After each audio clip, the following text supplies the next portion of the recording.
Bonjour à tous, bienvenue dans cette série de 10 épisodes de podcast, Les pros savent, dédié à un sujet très important si vous souhaitez lancer un projet entrepreneurial. Vous l'avez compris, nous allons parler de création d'entreprise. Et dans les 10 épisodes de cette série, produite par Massif Pro, la communauté, vous allez comprendre les bases avant de vous lancer dans le grand bain de l'entrepreneuriat. Je suis Grégoire Charroyer, expert en création d'entreprise, et depuis 12 ans, j'accompagne les porteurs de projets à lancer leur activité. Mon objectif ? Vous faire partir du bon pied pour pérenniser votre projet. Pour ce 9e épisode, on va parler d'un sujet très concret. Comment définir le bon montant d'apport financier au démarrage de son entreprise ? Nous allons d'abord clarifier de quel apport on parle exactement. Ensuite, nous comprendrons à quoi sert vraiment l'apport initial, et puis quels sont les repères utilisés par les financeurs afin de trouver le bon montant d'apport. D'abord, de quel apport parle-t-on ? Quand on parle d'apport initial, on imagine souvent l'argent mis dans le capital. En réalité, l'apport peut prendre plusieurs formes complémentaires. Quand on crée une société, le capital social peut être composé de 2 types d'apports. Les apports en numéraire, c'est l'argent que les associés versent sur le compte de la société en échange de parts ou d'actions. Il existe également les apports en nature, et là ce sont des biens autres que de l'argent apportés à la société. Cela peut être du matériel, des véhicules, un fonds de commerce, un immeuble. Ces apports en nature doivent être évalués, et dans de nombreux cas, cette évaluation doit être vérifiée par un commissaire aux apports afin de garantir l'équité entre associés actuels et futurs. Une dispense de commissaire aux apports est possible si 2 conditions sont réunies et que les associés sont d'accord à l'unanimité. Il faut qu'aucun apport en nature ne dépasse 30 000 € et que la valeur totale des apports en nature ne dépasse pas la moitié du capital social. Si ces 2 conditions sont respectées, les associés peuvent décider de se passer du commissaire aux apports. Mais attention, dans ce cas, ils assument solidairement la responsabilité de la valeur qu'ils ont retenue pendant 5 ans vis-à-vis des tiers. L'idée est simple, éviter les grosses surévaluations ou sous-évaluations qui pourraient léser des associés ou des créanciers. Le point clé, c'est que le capital est bloqué dans l'entreprise. Sauf procédure juridique spécifique, comme une réduction de capital, il n'est pas librement remboursable aux associés. C'est justement ce qui le rend crédible aux yeux des partenaires. Ce sont des fonds stables. À côté du capital, il existe un autre outil très utilisé au démarrage, le compte courant d'associés. Concrètement, un associé prête de l'argent à sa société. Et comptablement, c'est une avance de trésorerie qui apparaît au passif du bilan dans les dettes financières. Et oui, la société doit cet argent à son associé. 2 différences majeures avec le capital. Le compte courant d'associés est remboursable selon les modalités prévues dans les statuts ou dans une convention, et il ne donne pas de part sociale supplémentaire. Il ne modifie pas la répartition du capital. Alors, au démarrage, par exemple, on peut très bien avoir 5 000 € d'apport en capital, donc 5 000 € d'apport en numéraire, et 10 000 € d'apport en compte courant d'associés. Et éventuellement du matériel apporté en nature si c'est pertinent. L'important, c'est de comprendre que tout cela fait partie de l'apport initial, même si juridiquement, tout n'a pas le même statut. Et à quoi sert l'apport initial ? Alors, il a plusieurs fonctions clés. D'abord, il sert à financer le démarrage, le dépôt de garantie, le matériel, les travaux, le stock, la création du site internet, les assurances, parfois les premiers mois de rémunération du dirigeant. Un apport personnel est indispensable pour faire face aux premières dépenses, financer ce que la banque ne couvrira pas forcément et soutenir une demande de prêt. Ensuite, l'apport structure la solidité financière de départ de l'entreprise. Un capital social trop faible peut donner une image fragile.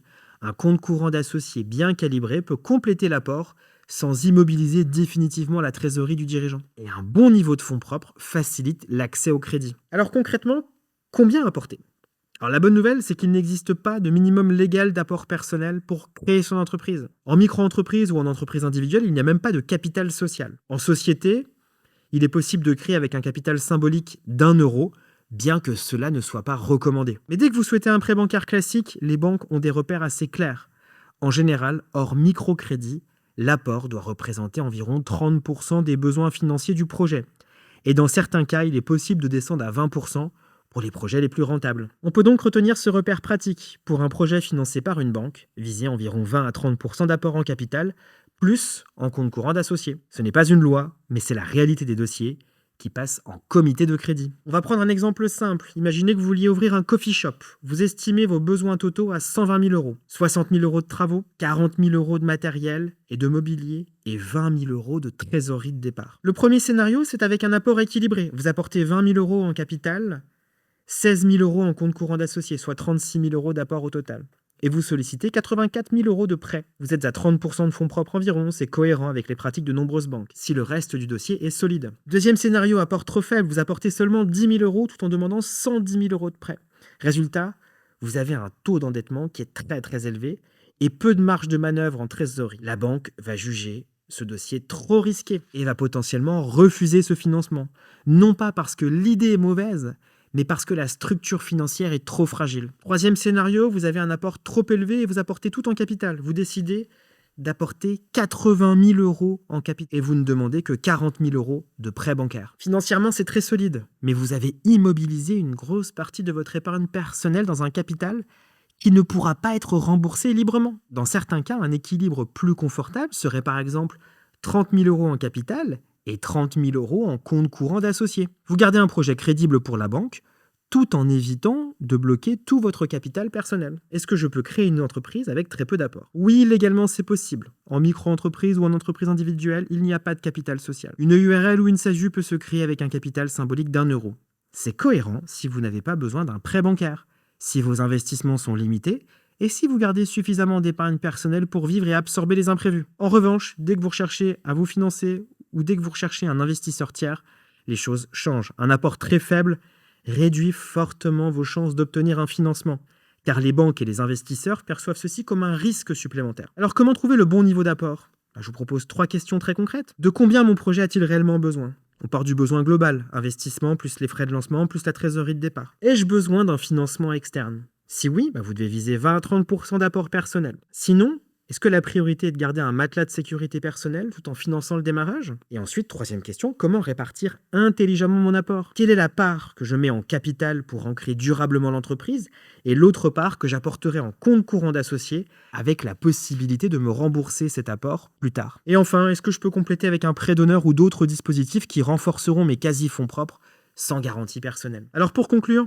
vous l'avez compris, l'apport initial ne se limite pas au capital. Il comprend les comptes courants d'associés, il comprend l'apport en numéraire, l'apport en nature et le compte courant d'associés. Et pour un financement bancaire, les financeurs s'attendent généralement à 20 à 30% d'apport. Vous ne pouvez pas aller en dessous, ou en tout cas l'obtention d'un crédit sera extrêmement difficile. Si vous ne sollicitez pas de financement externe, vous n'êtes pas obligé d'avoir un gros apport. L'enjeu devient alors de ne pas vous mettre en danger personnellement, tout en donnant à l'entreprise les moyens de démarrer correctement. Merci pour votre écoute et à très bientôt pour un prochain épisode des ProSav consacré à la création d'entreprise.